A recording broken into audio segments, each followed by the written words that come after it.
usually yung storage area or parking area po ng karwahe po natin. And this one po, this is called the Alsong Kinalo. Basically, pambayo po yan ng bigas. Parang malaki po siyang pandig. And this one naman po, this is called the printing press. Basically, an old printer po to. Ink, paper, tapos yung bala po. One crack po yan, makakaprint na po siya. Yung magaling po na gumagamit nito noon, makakaprint po siya ng 75 pages per minute.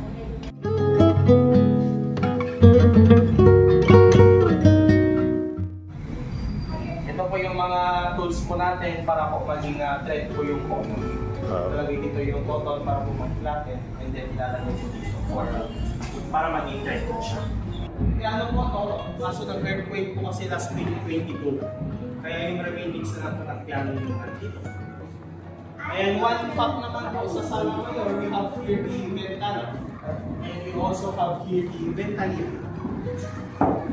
Usually dito po nanonood yung mga adults po noon kapag may processions, parades. While itong maliit naman po dito po nanonood yung mga bata. And at night naman po ginagamit as a ventilation.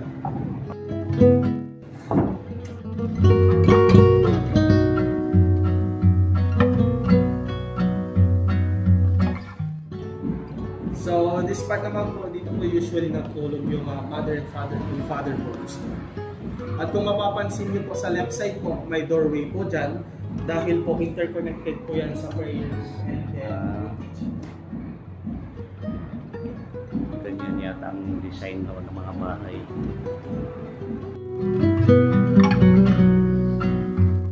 And meron din po silang mga arimalas po.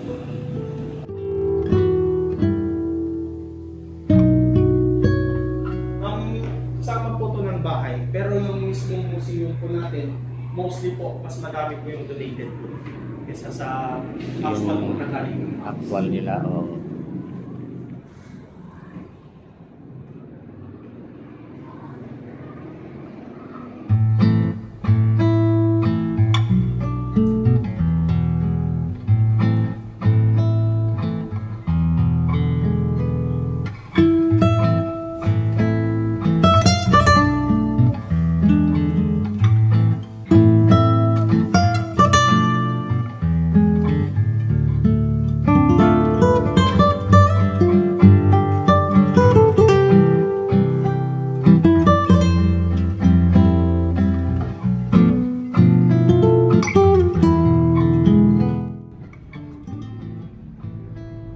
Ito po yung azotea, which usually ito po yung panaka-balcony ng house, and then dito po sila nag-extend kapag medyo madami na po sila sa sala. Yan po yung mga original na roofings po ng house noon. Pinalitan na lang po ng mga ganito dahil po na rin po sa katagalan. Bumubuko na rin po kasi yung mga bricks.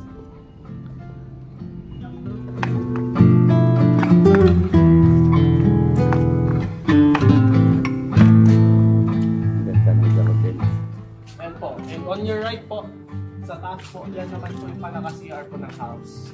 And then we also have here yung water source nila, which is yung balon. Ginagamitan po nila ng pulley para po mag-keep na water.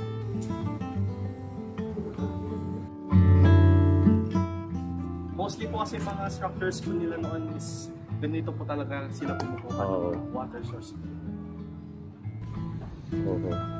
And ito naman po, this is the dadapilan. Usually pang squeeze po yan ng sugar cane. Pero may mas na-reserve po tayo sa next museum.